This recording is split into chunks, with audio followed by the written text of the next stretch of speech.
¿Alguna vez te has preguntado cómo explicaban nuestros ancestros el inicio de todo?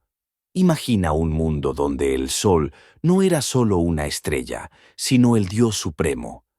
Para los antiguos, el sol no solo daba luz y calor, era vida, protección y la única barrera contra el caos de la noche. Cuando desaparecía, las enfermedades crecían y las bestias acechaban en las sombras. Cada amanecer era un milagro. En la legendaria isla de Atlas, los atlantes veían al sol como el centro de todo. Lo veneraban en su forma más pura. Un círculo perfecto, símbolo de la totalidad, de lo que no necesita nada más para existir. Y al mediodía, cuando el sol brillaba con todo su poder, ese era el momento más sagrado. Su luz no solo guiaba el día, sino también su filosofía de vida. Hasta que no haya tinieblas, decían para despedirse, un ideal de perfección absoluta. Los atlantes comprendían que todo sigue un ciclo, la vida, las estaciones, el tiempo, y trataron de responder la gran pregunta, ¿dónde comenzó todo? En su búsqueda crearon una historia de creación tan poderosa que su eco viajó a través del tiempo y el espacio, influyendo en culturas como la egipcia, con su dios Ra y muchas otras civilizaciones. ¿Quieres descubrir más sobre esta fascinante conexión entre los atlantes y los orígenes de las grandes creencias humanas? Quédate con nosotros, porque apenas estamos comenzando.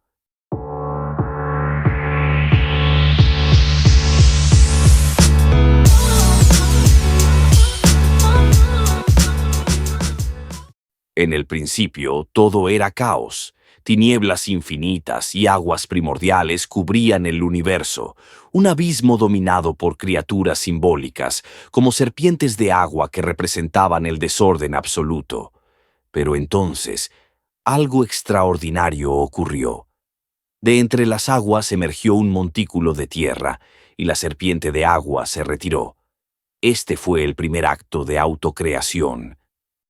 Sobre esa cima se manifestó la luz que atravesó la oscuridad por primera vez, trayendo vida y orden al mundo. Finalmente, en la creencia atlante, se autogeneró el dios del viento.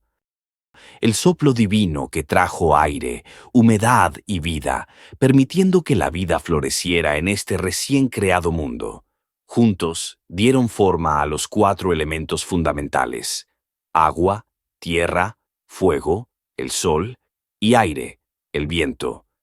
¿Te resulta familiar?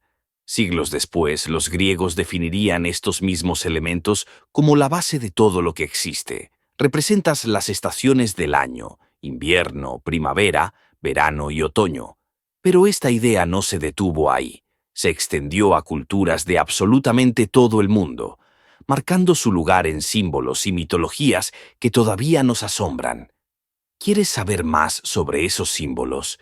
Suscríbete y acompáñanos en este viaje. Ahora profundicemos en cómo estos elementos dieron forma al mundo y a nuestra historia. El agua, un elemento que parece tan simple, esconde profundos secretos. En las culturas ancestrales, simboliza el caos primordial, el origen de todo. Sorprendentemente, en civilizaciones de todo el mundo, el agua aparece como serpiente. ¿Por qué? Porque la serpiente encarna el desorden inicial, el abismo del que todo surge. Su forma está en los ríos. Para los egipcios, estas aguas eran Nun, el océano primigenio. Los sumerios las llamaban Apsu y Tiamat, dioses caóticos de las aguas.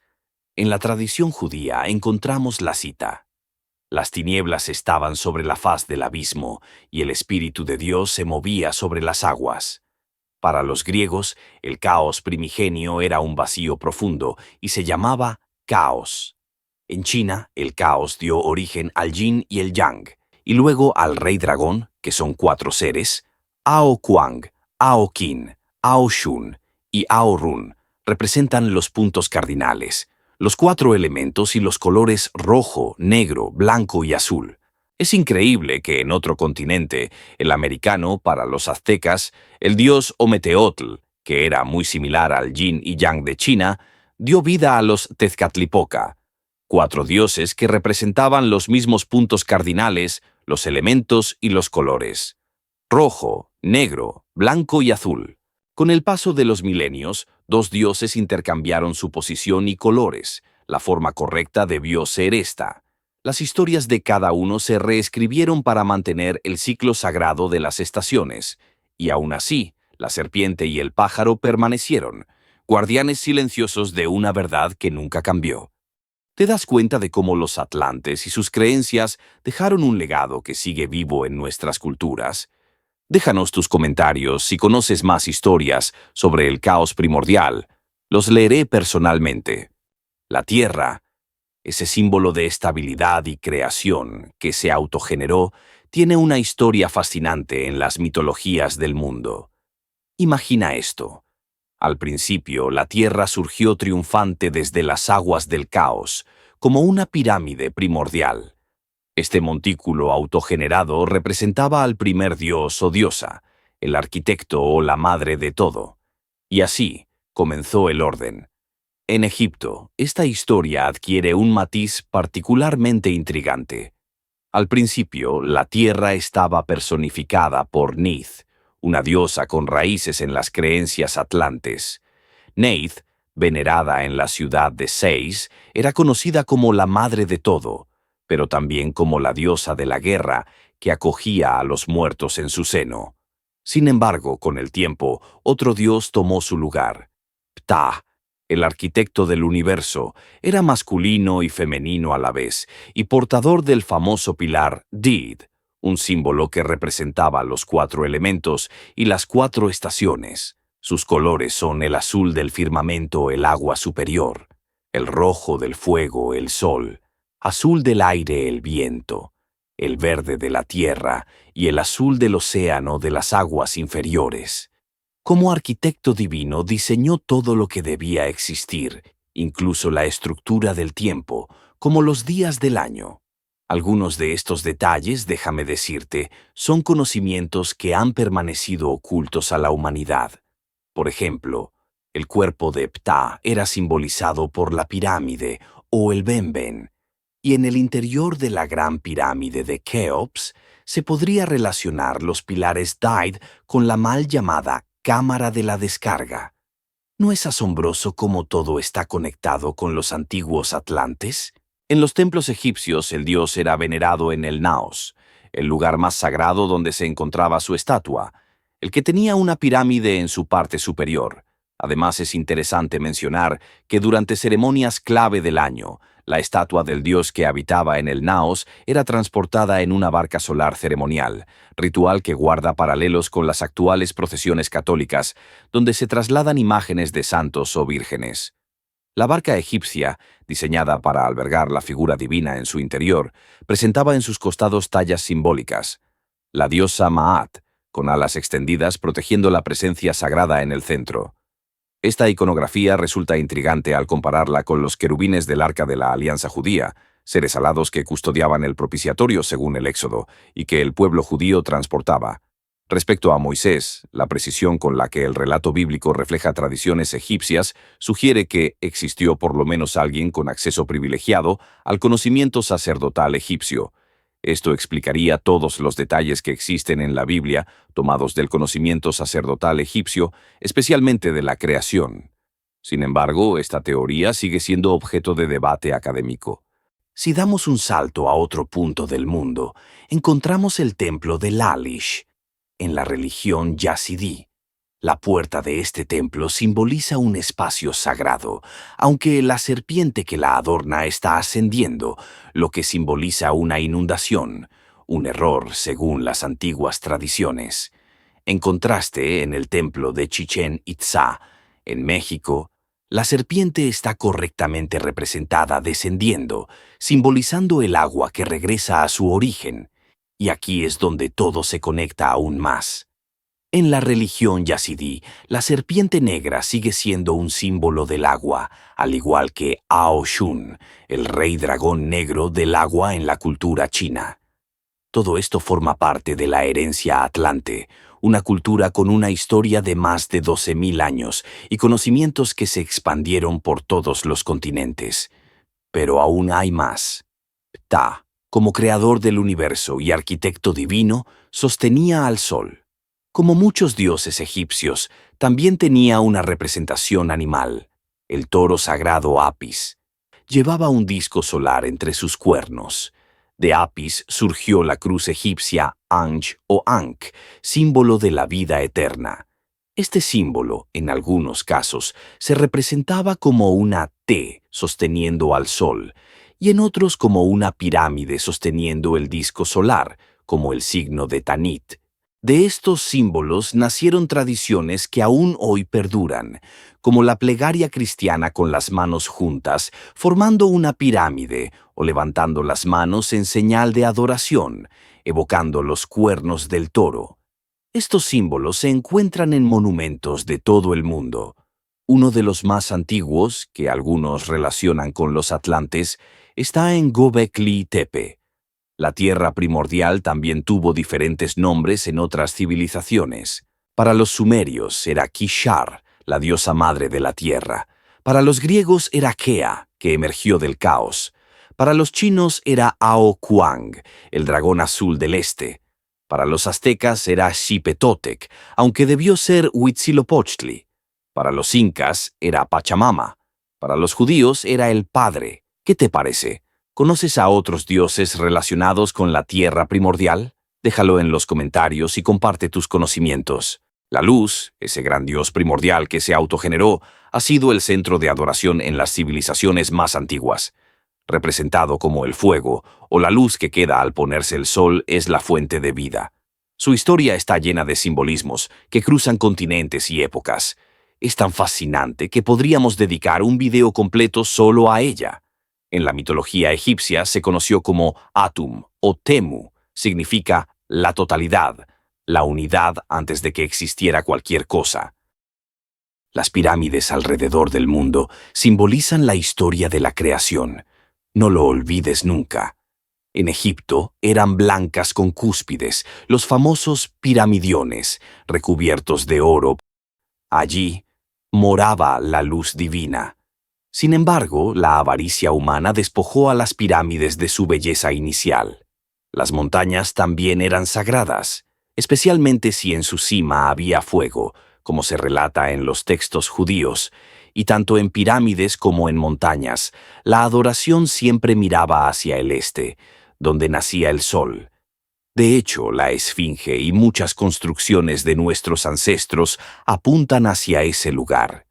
Aunque algunas religiones posteriores intentaron cambiar esta orientación, inculcando nuevas direcciones de adoración, en especial la musulmana que destruyó gran parte de nuestro legado cultural en el Sahara, pero aún hoy en día el este sigue siendo el símbolo del renacimiento solar en varios cultos. Los dioses del sol, que eran hijos de la tierra y padres del viento, fueron los más sagrados. En muchos casos se paraban sobre un toro o moraban en la cúspide de una pirámide y son muy fáciles de identificar. Para los sumerios era Anshar o Ansar. Para los griegos era éter, como la luz inicial antes del sol. Para los chinos, Aokin. Para los aztecas era Huitzilopochtli, aunque debió ser Xipe Totec. Para los incas era Inti. Para los judíos era el Hijo. Si conoces otra representación del sol en alguna cultura, déjalo en los comentarios. El viento, como una fuerza esencial de la creación, se autogeneró. Es el aliento divino que da alma y anuncia los misterios. No es solo el aire que respiramos, sino el Espíritu Sagrado que anima a todos los seres vivos. Es el elemento que conecta lo visible con lo invisible, el soplo que cualquier ser pensante recibe al nacer y exhala al morir. Para los atlantes, todo ser pensante, ya sean humanos o animales, tiene alma. Este viento, cargado de magia y simbolismo, era venerado como un dios en múltiples culturas, representando lo oculto y lo trascendente. También es el que trae la humedad y la lluvia en muchos casos. En cada rincón del mundo, el viento ha tomado formas sagradas. Para los sumerios era Enlil o Ninlil. Para los griegos era Eolo, el guardián de los vientos. Para los chinos, Ahurun, un dragón que domina el aire y la lluvia. Para los aztecas era Quetzalcóatl, la serpiente emplumada que conectaba el cielo y la tierra. Para los incas, Huayra. Para los judíos, el Espíritu Santo. ¿No es increíble cómo una fuerza tan aparentemente intangible conecta culturas, mitologías y religiones de todo el mundo? Déjame tus comentarios si conoces más historias sobre el viento y sus misterios ocultos. Así terminamos de repasar los 4 elementos del primer ciclo, pero no sin antes revelar un misterio. De los 4 elementos, 3 se autogeneraron. Estos dioses, al unificarse parcialmente, terminaron creando el concepto de la Trinidad. Por ejemplo, en la tradición judía, la Trinidad se conoce como el Padre, el Hijo y el Espíritu Santo. En contraste, el agua del caos representa al diablo. Esta agua profunda y oscura, asociada con el fondo del mar, era conocida por los sumerios como el abismo, el lugar donde habitaba la diosa Tiamat, una serpiente gigante. Según el mito, Tiamat creó demonios para destruir el orden del mundo. Lo interesante es que la palabra hebrea para abismo es Tehom y proviene directamente del concepto sumerio del abismo de Tiamat. Esto tiene reflejo directo en la Biblia. Por ejemplo, Lucas 8:30 a 31. Los demonios le suplican a Jesús que no los envíe al abismo. Romanos 10:6-7 y Génesis 49:25. Contraponen el cielo arriba con el abismo abajo.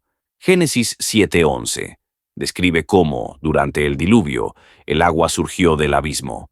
Apocalipsis 20:1-3 dice textualmente: Vi a un ángel que descendía del cielo con la llave del abismo y una gran cadena en la mano. Prendió al dragón, la serpiente antigua, que es el diablo y Satanás, y lo ató por 1000 años, y lo arrojó al abismo, y lo encerró. Este relieve, hallado en el palacio de Asurbanipal del imperio neoasirio, representa el enfrentamiento mítico entre el dios solar Marduk con alas y la diosa caótica Tiamat, como se narra en el Enuma Elish. En el relato, Marduk utiliza sus armas Imhulu, que representan un viento tempestuoso que impide que Tiamat cierre la boca, inflándola hasta fragmentarla. Este símbolo trasciende culturas, apareciendo en el cultrún mapuche, la máscara kanaga del pueblo dogón, tatuajes croatas, la escritura tifinag de los bereber, y muchos más. Escribe en los comentarios si deseas que profundice en este tema en el próximo video. Este símbolo se interpreta generalmente como un signo de nacimiento en diferentes culturas. Volviendo a la Trinidad, la Esfinge de Giza podría albergar claves de creencias ancestrales. Su base, tal vez representando el templo del dios creador Ta, se une a un cuerpo leonino, símbolo del sol en la constelación de Leo. La hipótesis de una cabeza de carnero destruida, evocando al dios Amón, contrasta con la actual cabeza humana, desproporcionada y atribuida a Kefren. Esta incongruencia, sumada a la erosión hídrica en su base que sugiere una antigüedad mayor a la de Kefren y las pirámides circundantes, plantea la posibilidad de que el faraón la modificara para subsanar daños previos. Esta teoría se refuerza al considerar que el culto a Amón floreció primero en el Sahara húmedo, como lo atestigua su presencia temprana en Nubia con las formas de Amán o Amun, precediendo al Amón del Egipto clásico. Además, bajo la mandíbula de la Esfinge aún se perciben vestigios de una posible estatua del constructor, que quizás sostenía la cabeza original de carnero de Amón. El carnero está ligado a los atlantes y a varios de sus descendientes, como los garamantes, una gran civilización que luchó por sobrevivir en el Sahara, en la región del Fezzan, a pesar de su desertificación. Poseían una escritura heredada de los atlantes y utilizaban carros tirados por varios caballos, igual que ellos. El historiador Heródoto relata que los garamantes transmitieron numerosos conocimientos a los griegos, entre ellos el uso de carros tirados por 4 caballos. Curiosamente, Platón menciona en el Critias que estos mismos carros eran utilizados en la Atlántida. Los garamantes también criaban carneros cuyos cuernos, curvados hacia adelante como los del dios Amón, les obligaban a pastar caminando hacia atrás para no clavarlos en el suelo.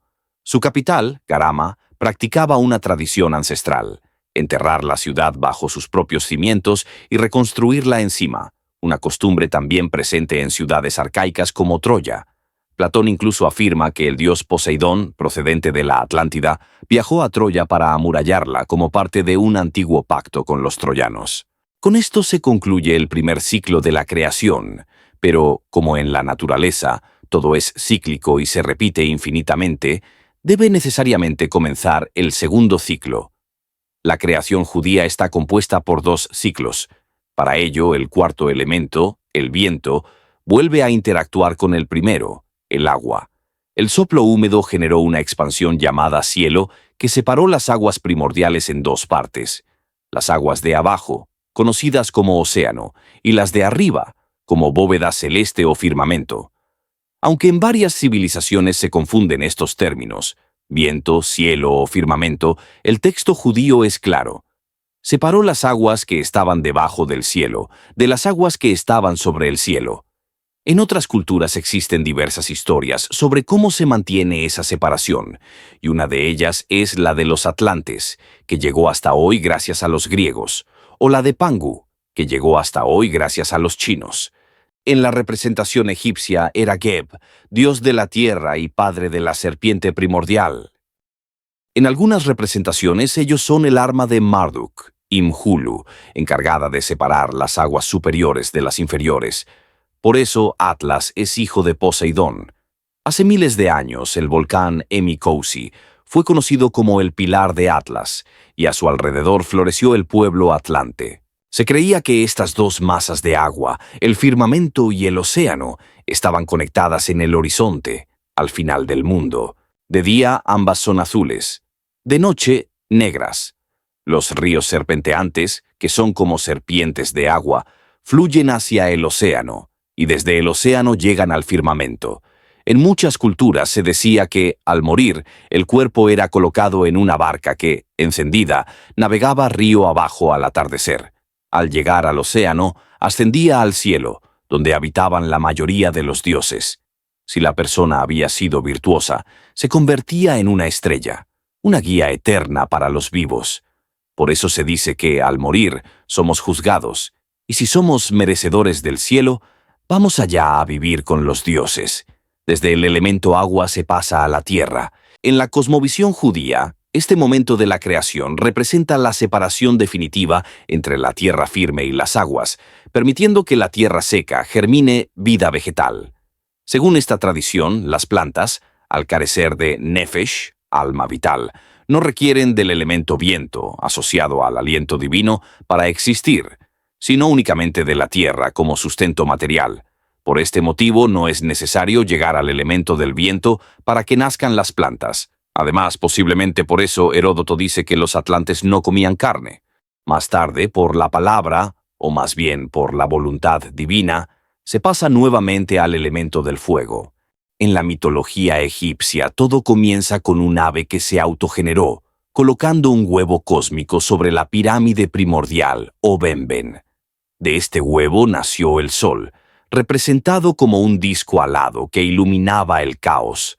Esta idea inspiró a los griegos para crear la leyenda del ave fénix, que renace de sus cenizas, simbolizando el ciclo eterno del sol. Muere al anochecer y renace cada mañana. Ra, el dios egipcio del sol, era representado como un halcón, símbolo de poder, visión divina y también de esa primera ave creadora. En Egipto también la conocían como Benu, aunque se representaba como una ave distinta. A lo largo del tiempo, diferentes imperios adoptaron aves sagradas para simbolizar al sol. Actualmente el águila es un símbolo recurrente en diversas culturas. Sin embargo, la religión yazidí venera a Melek Taus, cuyo nombre traducen como ángel pavo real. Esta majestuosa ave es la figura central de su simbología, y a sus pies se representa un huevo fragmentado en 4 partes, una posible alusión a las estaciones o los elementos primordiales. Esta antigua religión esotérica, una de las más longevas aún existentes, que proviene posiblemente de la hindú y del dios Kartikeya, preserva templos secretos dedicados a su divinidad. La presencia del huevo remite al mito universal del huevo primordial o cósmico. fuente de nacimiento del sol, un arquetipo presente en múltiples culturas alrededor del mundo. En la hindú, Hiranyagarbha, la griega órfica, la china Kompangu y el culto de Mitra como el sol Invictus. Generalmente se representa dorado. Para los egipcios, este huevo cósmico dio origen a un sol alado. Este pensamiento trascendió fronteras. El escudo del reino de Mitanni, en el dios asirio Asur, en el zoroastrismo y en infinidad de civilizaciones de Mesopotamia, incluso en los judíos, ya que varios sellos del reino de Judá, de Ezequías y de Osías lo utilizaron. También en el libro de Malaquías 4:2 hace referencia a este símbolo. Nacerá el sol de justicia, y en sus alas traerá sanación. En este momento, la luna y las estrellas fueron colocadas en el cielo para guiarnos y marcar los días, los meses y los años. El dios Sol, como símbolo de lo divino, inició su recorrido. Para los egipcios, simplemente se sube a la barca solar y comienza a navegar por las aguas del firmamento durante el día, un camino que también seguirían las estrellas, consideradas divinas. Finalmente, el último elemento, el viento, dio el aliento de vida a todo ser viviente. Las aves, los peces, los animales y finalmente, el hombre. Aquí concluye el segundo ciclo: agua, tierra, sol y aliento. Muchos más ciclos se repiten constantemente en todas las historias. Depende de ti identificar a cada dios o personaje y su labor en el equilibrio. Con el tiempo, esta historia fue transformándose en diferentes religiones y culturas, cada una agregando o modificando elementos según sus propias creencias, pero las bases de la historia se mantuvieron. En aquella época, el pensamiento predominante sostenía que el firmamento y la tierra mantenían un delicado equilibrio, reflejándose mutuamente. Esta concepción se articuló claramente en la máxima atribuida a Hermes el Atlante, cuya sabiduría enriqueció significativamente el conocimiento egipcio. Lo que está arriba debe reflejar lo que está abajo. Los invito a un próximo video donde detallaremos el apogeo de la civilización atlante y posteriormente los eventos que condujeron a su destrucción. Cuídense y hasta que no hayan tinieblas.